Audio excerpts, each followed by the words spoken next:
ሰለስቱ ደቂቅን ያወጣ ከሰት ሰለስቱ ደቂቅን ያወጣ ከሰት እኛንም አድነን አድነን ሊቀ መላእክት እኛንም አድነን አድነን ገብርኤል ሊቀ መላእክት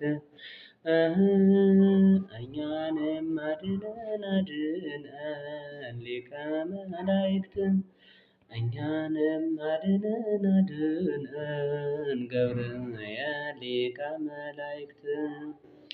እንኳን ለጌታችን የቅርብ ወዳጅ ሰባኪ ወንጌል ለተባለው ለቅዱስ ገብርኤል ወርሃዊ በዓል በሰላም በጤና አደረሳችሁ። አብሳሪው መልአክ የድንግል ፈጥኖ ደራሽ መልአኩ ወንጌልን በመጀመሪያ ጊዜ ያመጣ መልአኩ ቅዱስ ገብርኤል ሁላችን ይጠብቀን። ሽፕ ቲቪን ሰብስክራይብ ያደረጋችሁ ሰብስክራይብ፣ ላይክ፣ ሼር በማድረግ ቤተሰብ ሁኑ። እናመሰግናለን።